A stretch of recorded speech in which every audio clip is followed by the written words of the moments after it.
In this video, I'm going to talk about the Crusades, and I'm going to talk about how there was a total of 9 or 10 Crusades, depending on how you slice it up. I sliced it as 7 because the first 4 are the important, the import-exports, and the other ones, they are not referenced enough, and it goes like this. The First Crusade was successful.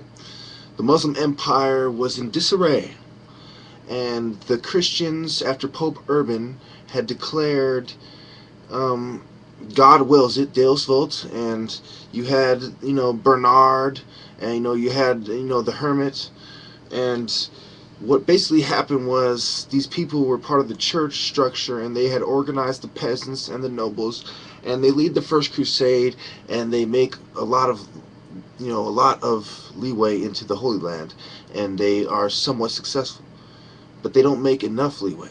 For as the Second Crusade comes and they try to go push further in, the Muslim Empire has started to come together, and basically what happens is the Third Crusade brings Richard and Saladin. You had the Siege of Acre, and where they killed a lot of peasants, and they said the blood ran thick up to the.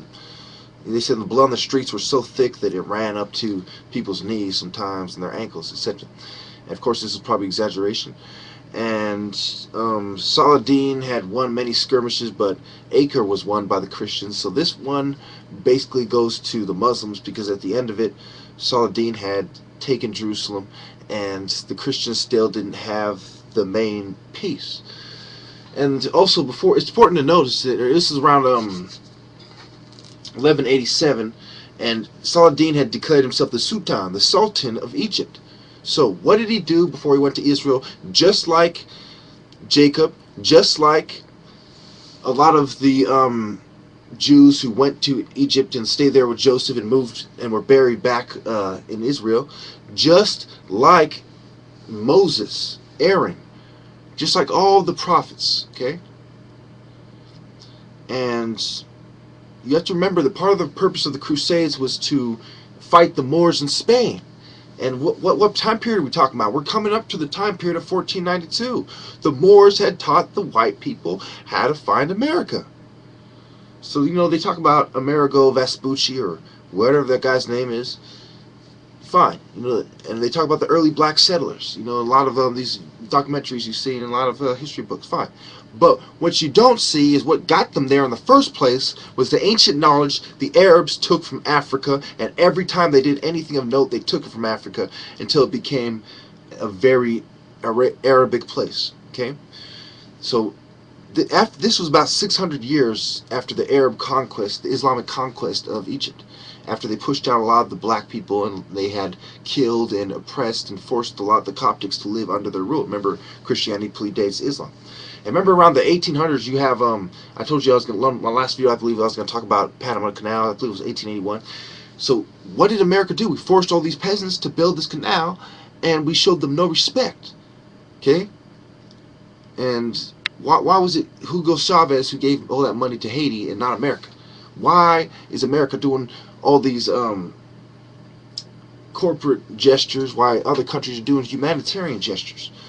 So, to me, I'm a crusader for the black people, the black Christians, and the white Christians who stay true in all races. We aren't racist, and we fight against racism. And so, what I represent, is basically, the truth.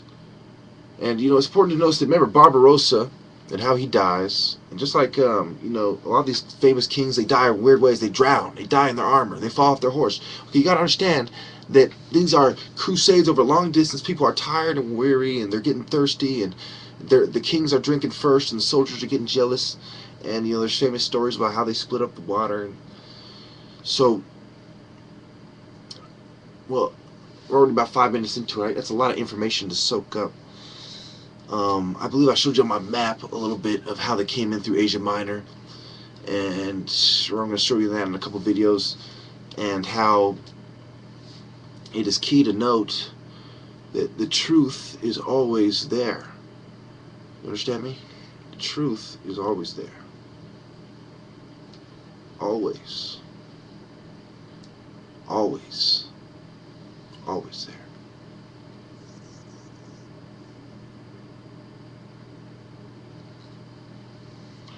Now, you have to understand that when I say God wills it, I'm not talking about the will of the woods. I'm not talking about the corporate interest of Europe. How dare the white man declare God wills it because it's in his corporate interest? I am doing it for the interest of the black man, and I have taken a vow of poverty. And dare I say it, I am bordering the realms of chastity, because they're going to chastise me the whole fucking way. Treat me like a fucking broke pilgrim on his way to Holy Land, getting abused by some fucking vandals, getting abused by some barbarians, some fucking Saracen scum. Oh, I'm supposed to talk about the Saracens and how the white Christians fight with the Saracens and how they're on my side. That's what the white man would love for me to say. But newsflash, white man, I don't trust them. I don't trust you. I don't trust half of my people, because the sword has divided. The forbidden forest was their place. The chains was their place. And the prophets shared the same prisons as murderers. It's important to note all of these things, or you have not learned a fucking thing.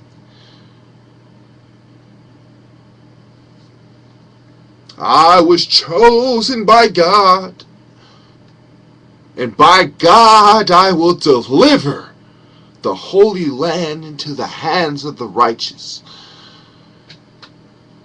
Liberate my people from this secret Islamic dictatorship that has usurped the authority of our noble president, who is trying to stand with God, but the scum are in his ear, the scum are on his front, and the scum are trying to stab him in the back, but I am there with a sword. Ping! Take your dagger away, villain! I have come to restore fair play to the fatherland, to the descendants of Kemet, to Nigeria, the new trading empire, the new Egypt of Africa. God wills it!